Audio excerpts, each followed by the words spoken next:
It all started with a simple picnic in the park, a seemingly innocent gesture that spiraled into something far darker than I could have ever imagined.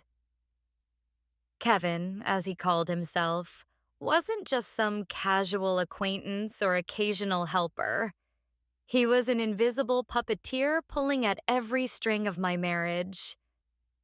At first, I thought it was harmless. Just another way for me to make our relationship feel fresh again after so many years together. But oh, how wrong I was. Kevin didn't stop at choosing restaurants or arranging bouquets of roses sent anonymously to my husband's office. No, his reach went far deeper, seeping into every crevice of what should have been sacred between us. He orchestrated details I never even considered were necessary.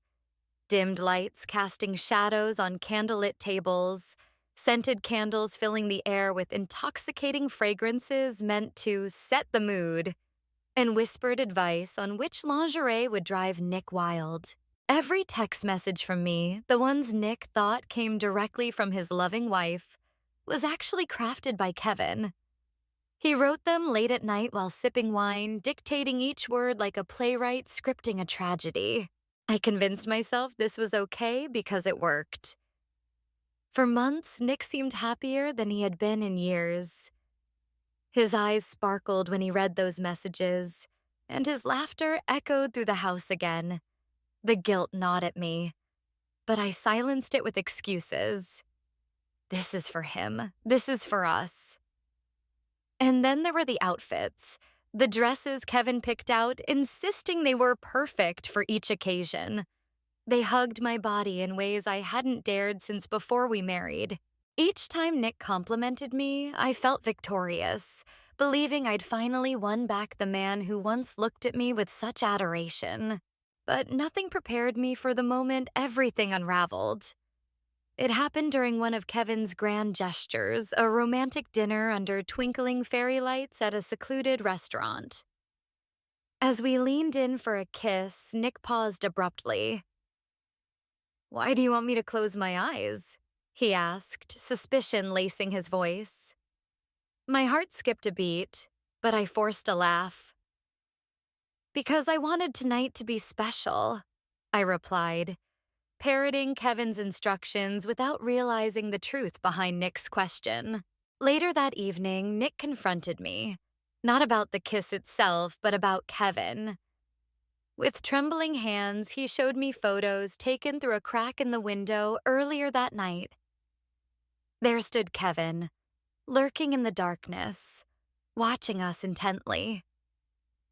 My stomach churned as reality crashed over me like a tidal wave. Kevin hadn't merely been organizing dates. He'd inserted himself into the most intimate moments of our lives, turning them into performances meant solely for his satisfaction. When Nick demanded answers, I couldn't hold back any longer. Tears streamed down my face as I confessed everything. The texts, the outfits, the endless manipulation disguised as help. I admitted feeling inadequate, unworthy of holding on to the man I loved.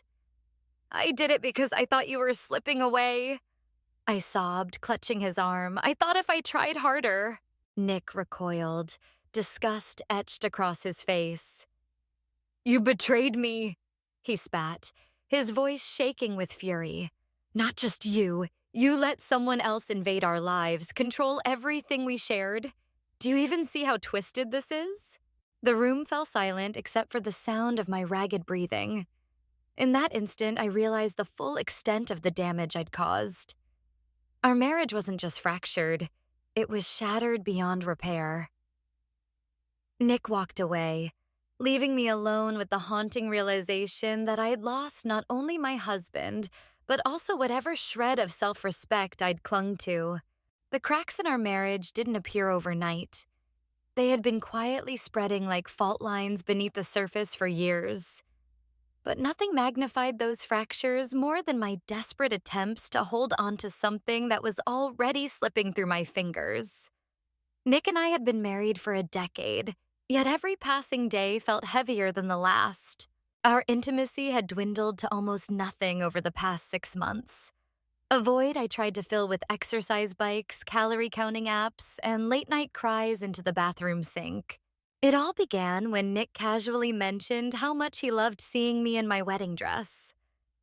That innocent comment planted a seed of obsession in my mind.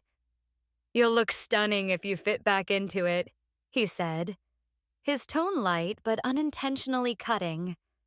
To him, it might have been a harmless remark, but to me, it became a mission.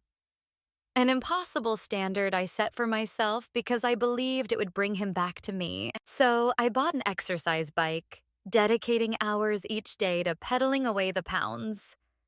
30 miles a day, sometimes more.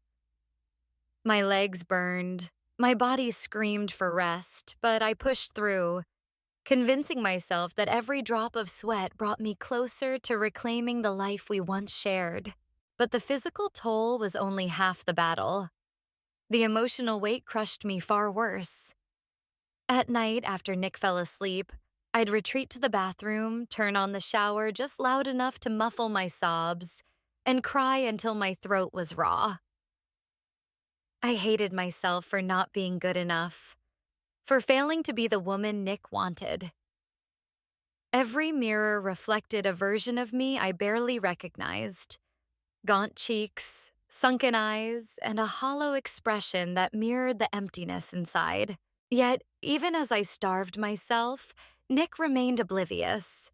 He never noticed the dark circles under my eyes or the way I flinched whenever he complimented someone else's figure. Instead, he encouraged me to keep going. "You're doing great, honey," he'd say absent-mindedly, scrolling through his phone. "Just a little more, and you'll be perfect." One evening, unable to bear the silence between us any longer, I asked him point blank, "Do you still love me?" His response sent chills down my spine. Without looking up from his laptop, he replied, "Love isn't about appearances." Those words hung in the air like daggers, piercing deeper than any insult could. Was this how little he valued me now? Did he truly believe that loving me meant ignoring everything I was struggling with? Then came the incident at the gym, the moment that shattered whatever fragile hope I clung to. It was supposed to be a routine errand. I needed to pick up some protein shakes for my diet. As I walked into the gym, I froze mid-step. There was Nick, laughing and chatting animatedly with another man.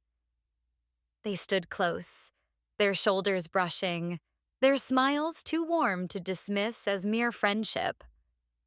Something in my chest tightened, and I felt the floor tilt beneath me. I ducked behind a pillar, watching them interact with growing dread. When Nick placed a hand on the man's arm, something inside me snapped. I couldn't confront Nick right then. I didn't trust myself to speak without screaming. Instead, I went home and spent hours staring at the ceiling, replaying the scene in my mind. By morning, I made a decision. If Nick thought he could hide secrets from me, then I would uncover them myself. I hired a private investigator named Mr. Collins, giving him explicit instructions to follow Nick wherever he went. For weeks, I waited anxiously for updates, jumping at every text notification. Finally, the report arrived. A thick envelope filled with photographs, timestamps, and locations. Each page revealed a side of Nick I hadn't seen before. Intimate dinners, stolen glances, and lingering touches. My stomach churned as I realized the truth. Nick wasn't just distant. He was involved with someone else. Confronting Kevin later that week only added fuel to the fire. When I showed him the evidence, his reaction was eerily calm.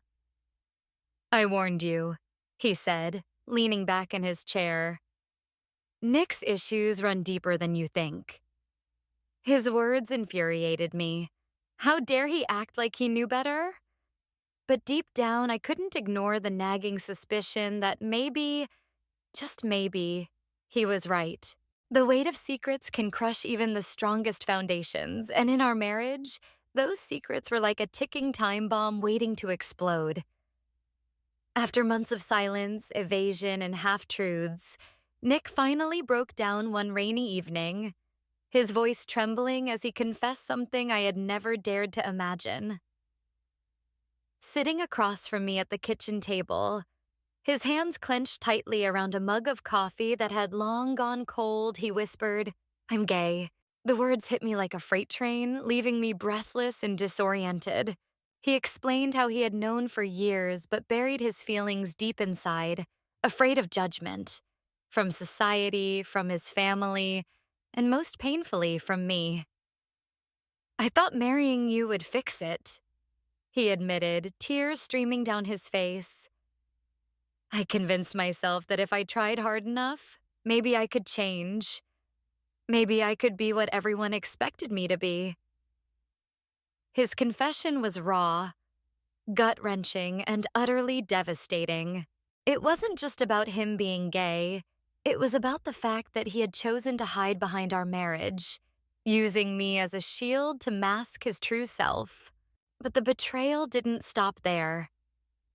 As Nick continued speaking, my heart sank further.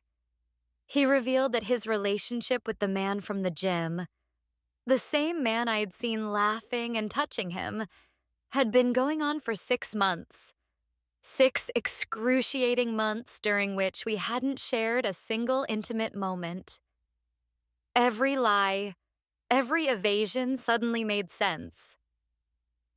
My mind raced back to all the nights I spent crying alone, wondering why I wasn't enough, while he was out building a life with someone else. The final blow came when I stumbled upon their private messages, a cruel twist of fate that left me reeling. It happened by accident. I had borrowed Nick's phone to check the weather, a mundane task that spiraled into chaos. And as I scrolled absent-mindedly, I saw them. Dozens of texts filled with affectionate pet names, plans for future dates, and declarations of love so tender they felt like daggers piercing my soul. One message stood out, etched into my memory forever. "You're the only one who truly understands me. I wish I could hold you right now." My hands shook as I read each line, anger bubbling beneath the surface. Who was this person? This stranger who had stolen my husband's heart and shattered everything I believed in? Before I could stop myself, I took screenshots of every conversation, saving them as evidence before returning the phone to its place. That night, I barely slept. Images of their exchanges haunted me, replaying over and over in my mind like a broken record. The next morning, fueled by rage and humiliation, I decided to confront Nick. But instead of yelling or crying, I did something calculated, something I knew would shake him to his core. I sent the screenshots to his parents, along with a brief note explaining the situation. Within hours, the house phone rang incessantly. Nick's mother screamed accusations at me, calling me selfish and manipulative, while his father demanded answers in a tone laced with disappointment. Their reaction was exactly what I had anticipated, but it still stung. Family dinners turned into battlegrounds, with Nick caught in the middle, torn between defending me and protecting his own truth. Through all the chaos, Kevin resurfaced, offering unsolicited advice as usual. "This is why I warned you," he said smugly, sipping a glass of wine. "Nick's issues aren't your fault. You deserve better than this mess." His words infuriated me, yet they also carried a kernel of truth. Was I foolish for clinging to a marriage built on lies? Or worse, had I been complicit in perpetuating Nick's denial of who he truly was? When Nick discovered what I had done, he exploded. "How could you involve my family?" he shouted, slamming his fist against the wall. "Do you have any idea what this will do to them? To us?" For a moment, guilt gnawed at me, but then I remembered the betrayal I had endured. And what about me? I shot back, my voice cracking. Did you ever think about how your lies affected me? How they destroyed everything we had? Nick fell silent, his shoulders slumping under the weight of his guilt. I never meant to hurt you, he muttered, avoiding my gaze. I wanted to protect you. From the truth, from the pain, but I see now that I only made things worse. The night we sat across from each other at the dining table felt like the end of an era. The air was thick with unspoken truths, and for the first time in years, neither of us hid behind masks of politeness or indifference. It was raw, brutal honesty that tore through the fragile remnants of our marriage like a storm ripping apart a house made of glass. You used me, I began, my voice trembling but laced with anger. You turned me into a shield, a facade to hide who you really are. My words hung heavily between us, sharp enough to cut through steel. Nick's eyes widened, his jaw tightening as he struggled to respond. But before he could speak, I continued, tears streaming down my face. All these years, I thought it was my fault. That I wasn't good enough. That I wasn't what you wanted. And now I find out it had nothing to do with me? That this whole time you were living a lie? Nick's composure crumbled. He buried his face in his hands, his shoulders shaking as sobs escaped him. I'm sorry, he whispered hoarsely. I'm so sorry, Betty. I didn't mean to hurt you. I couldn't admit the truth. Not to myself, not to anyone. His voice cracked under the weight of his guilt. Every day, I lived with this secret, hating myself for lying to you, for using you. But I was scared of being rejected, of losing everything. His confession should have brought clarity, but instead it ignited a firestorm within me. Scared? I shot back, my voice rising. Do you think I wasn't scared too? Do you think it was easy for me to sit there day after day, wondering why you didn't love me anymore? Why you stopped touching me, talking to me, looking at me like I mattered? Each word felt like a dagger, piercing deeper than any physical wound ever could. You didn't just betray me, you betrayed yourself. And for what? To keep up appearances? To avoid judgment? For hours, we went back and forth, unraveling every thread of resentment, regret, and heartbreak that had bound us together. By the time dawn broke, exhaustion had replaced fury, and resignation settled over both of us like a heavy blanket. We knew then that there was no going back. Our marriage, a once beautiful dream, had become a prison neither of us could escape. Divorce seemed inevitable, yet the process proved far more complicated than either of us anticipated.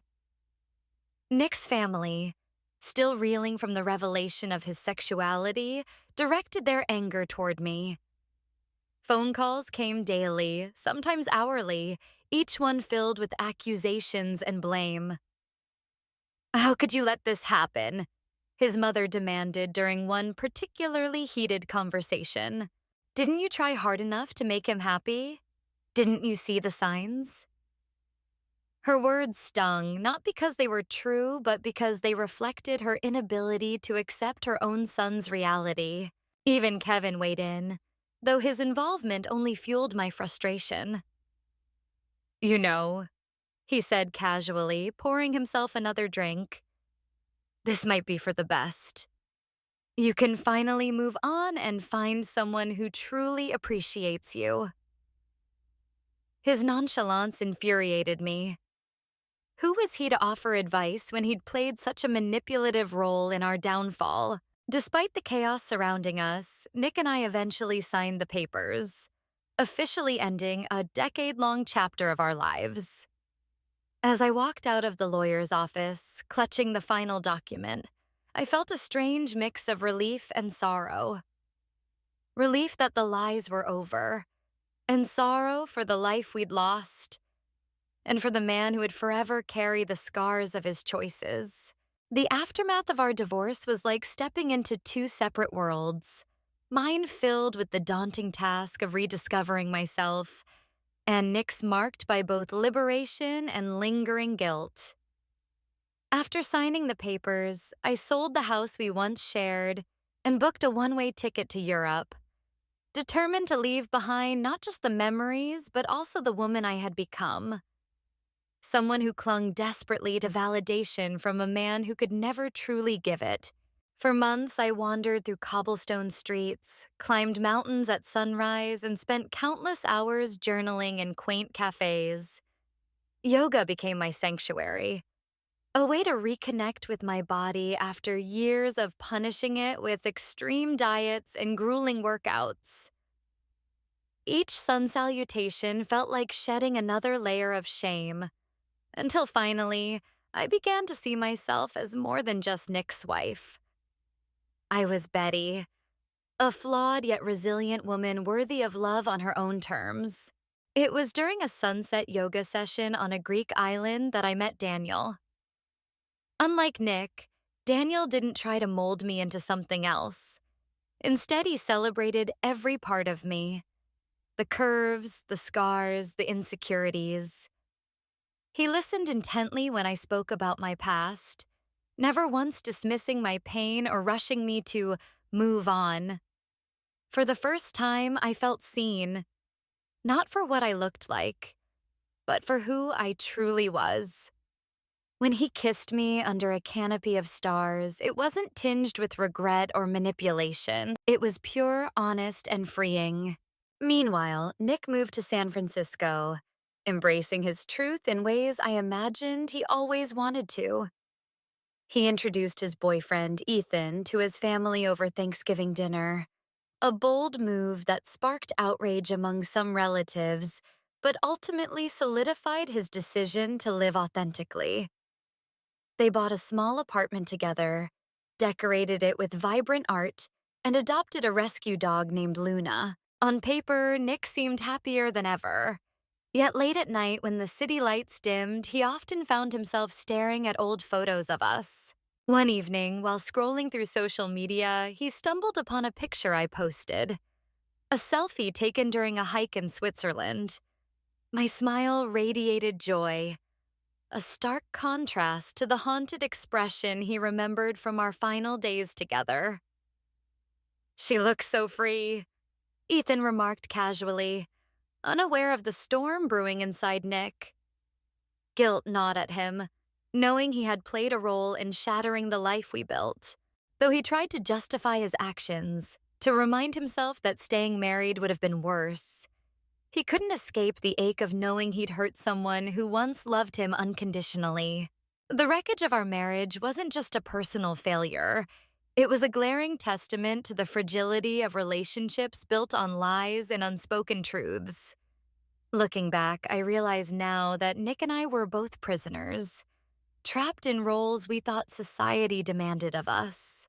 He hid behind the mask of a devoted husband while secretly wrestling with his identity, and I clung desperately to the illusion of perfection, believing that if I could just be thinner, prettier, or more desirable, I could hold on to him forever. But love isn't meant to be coerced or forced into existence through sheer willpower. It thrives only when nurtured by honesty and mutual understanding. Nick's struggle with his sexuality became the fissure that ultimately shattered us. For years, he buried his truth beneath layers of denial, convincing himself that marrying me would somehow silence the voice inside telling him who he really was. "I wanted to protect you," he once said during one of our final conversations. But protection isn't about hiding. It's about being brave enough to face reality together even when it hurts. By choosing silence over sincerity, Nick didn't just betray himself. He betrayed the foundation of trust that any relationship requires to survive. And then there was me, complicit in my own way. Desperate to salvage what remained of our crumbling marriage, I turned to extremes. Grueling workouts, starvation diets, and even enlisting Kevin as a puppeteer to orchestrate moments of intimacy that felt increasingly hollow. I convinced myself that these efforts were for Nick, but deep down they were for me, for my ego, for my fear of rejection. The irony is that in trying so hard to keep him, I lost sight of who I was. My obsession with fitting into that wedding dress wasn't about reclaiming Nick's affection. It was about clinging to a version of myself that no longer existed. A woman defined solely by her ability to please others. Our story serves as a stark reminder that forcing someone, or yourself, into a relationship out of societal pressure is a recipe for disaster. Love should never feel like an obligation or a performance. It should be a safe space where two people can exist authentically, flaws and all. When Nick finally came clean about his sexuality, it wasn't just a confession, it was a plea for freedom. And though it broke my heart, I had to acknowledge that living a lie would have been far crueler than parting ways. In the end, the lesson I carry with me is this: authenticity matters more than anything else. You can't build a life on compromise alone, not when those compromises require you to abandon your true self. Whether it's Nick embracing his identity, or me learning to stand on my own without seeking validation from others, the path forward demands courage. Courage to confront pain, to let go of what no longer serves you, and to step into the unknown with hope rather than fear. As I sit here writing this, miles away from the life we once shared, I feel a strange sense of peace. Yes, our marriage ended in ruin, but its collapse gave birth to something invaluable: clarity. Clarity about who I am, what I want, and the kind of love I deserve. A love rooted in truth, not pretense. If there's one thing I wish others could take away from our story, it's this: don't settle. Don't settle for less than honesty, less than respect, or less than the freedom to be exactly who you are. Because at the end of the day, living a life true to yourself is the greatest gift you can give. Not just to those around you, but to the person staring back at you in the mirror. Some people leave scars, others leave lessons. Burn and reborn stories that break you, then rebuild you.